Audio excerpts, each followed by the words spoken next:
Hi, I'm Hub Arkush for Pro Football Weekly, along with our senior editor, Mike Wilkening. And Mike, we continue our series of 32 NFL team training camp opening reports. The Cleveland Browns are going to be as fascinating in training camp as any team in the NFL. So much change, particularly on the offensive side of the football. Who are the key additions, either veteran free agency or through the draft, that we want to watch the most closely as we go to training camp? It's all eyes on the kids in Cleveland, Hub. Trent Richardson, the number 3 overall pick. Quarterback Brandon Weeden, he looks like the favorite to start. You've got a rookie right tackle, Mitchell Schwartz. You've got Josh Gordon through the supplemental draft. I mean, the kid corps on the offense for Cleveland. Keep an eye on them. How they come together, I think is going to tell the tale a lot for this Cleveland team.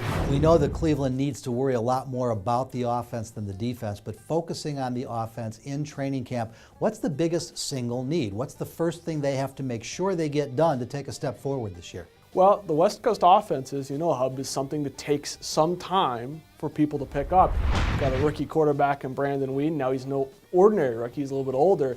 Can he pick this up right off the bat? If he does, maybe this is an offense that shows a little bit of a more dynamic punch than it has. But how he picks it up and how that whole offense picks it up, really, I think is a thing to keep an eye on. You know, defensively, the Browns were stunningly good last year in the top 10 in points allowed, but they did have an Achilles heel, and I assume that's where they'll focus in training camp? They weren't very good versus the run last year, and then you lose Phil Taylor, which obviously is a blow to those run-stopping efforts. They need to make some more big plays, too, and you don't want to single anybody out, but Joe Hayden's a guy, I think he's one of the best corners in the league. No picks last year. He hit a half dozen as a rookie. I think if he takes that leap back to that 2010 level, this could be a defense that maybe wins a couple games for Cleveland. We've talked about this year's rookie crop, the focus pretty much on offense, but what about some young veterans on that roster who need to take a step forward this year if this team's going to threaten for a wild card spot? I think Greg Little jumps off the page to me, dropped some passes as a rookie, but again, he was a year out of the game of football, comes back. I think he's going to be better this year. I think Hayden's a guy that's a natural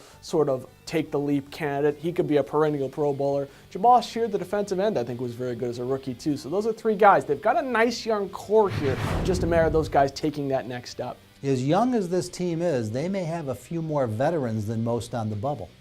They have a lot of guys on the bubble. I think you've got to keep an eye first and foremost on Colt McCoy. Does anything happen in terms of trade talks? He's a guy I think that could be a good backup in this league, a nice spot starter. He certainly, I don't think, is going to be the starter in Cleveland, so you got to keep an eye on that. You've got Benjamin Watson getting up in age, Scott Fujita. Looks probably those guys you'd have to think would be safe, but they're making a little bit of money and getting up in age. Mohamed Massaquoi is a guy to keep an eye on, and Montario Hardesty as well. Can he stay healthy? That's the key for him. Massaquoi could be the number 1 wide receiver. He could be 3 or 4 or gone. That's how fluid it is on offense for the Cleveland Browns. We will watch them closely in training camp, as we will all the 32 NFL teams. We've got training camp opening reports on all of them right here at ProFootballWeekly.com, 24 hours a day, 7 days a week.